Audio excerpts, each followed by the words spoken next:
Hi, ഇന്നത്തെ lunch എന്താണെന്ന് നോക്കിയാലോ. ഇന്ന് കുറച്ചധികം പാത്രങ്ങളുണ്ടായിരുന്നു, അതുപോലെ ചാറേറിയായിരുന്നു കൂടുതൽ. ഇതാണെങ്കിൽ എടുത്തിട്ട് കിട്ടണമില്ല. ഞാൻ കുറേ നേരം പരിശ്രമിച്ചിട്ടാണ് ഈ ഒരു പാത്രം, അതായത് ഡബ്ബ നമുക്ക് എടുക്കാൻ പറ്റിയത് കേട്ടോ. പിന്നെ അതിൻ്റെ കൂടെ ഇതിലുള്ളത് മീൻ കറി ആയിട്ടോ. എന്ത് മീനാണെന്നൊന്നും എനിക്ക് വലിയ പിടുത്തില്ല, പക്ഷെ നല്ല മുളക് ചാറിൻ്റെ ഒരു മീൻ കറിയാണ്. ഇത് ദേ സാമ്പാർ.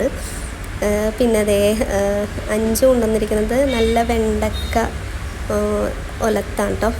പിന്നെ നല്ല ചാളക്കറി ഉണ്ടായിരുന്നു, അത് തേങ്ങ അരച്ച് ഉണ്ടാക്കിയതാണ്. പിന്നെ അതേ സ്ഥിരം നമ്മുടെ ചമ്മന്തി എടുത്തിട്ടുണ്ട്. എല്ലാം കൂടി മിക്സ് ചെയ്ത് കഴിച്ചതിനപ്പോൾ നമ്മുടെ ചട്ടിച്ചോറിൻ്റെ ഫീലായിരുന്നു കേട്ടോ. അതിൻ്റെ കൂടെ ഞാനൊരു അച്ചാർ എടുത്തിട്ടുണ്ടായിരുന്നു, പ്രത്യേക ടേസ്റ്റ് ഉള്ളത്. അതായത് മാങ്ങ ഉപ്പും ഒക്കെ ഇട്ട് ഉണക്കിയ മാങ്ങ അച്ചാറായിരുന്നു. എൻ്റെ പൊന്നോ, ചട്ടിച്ചോറിൻ്റെ ടേസ്റ്റ് ആയിരുന്നു. എൻ്റെ കണ്ണൊക്കെ തള്ളി വന്നു, അമ്മാതിരി ടേസ്റ്റായിരുന്നു, സൂപ്പർ.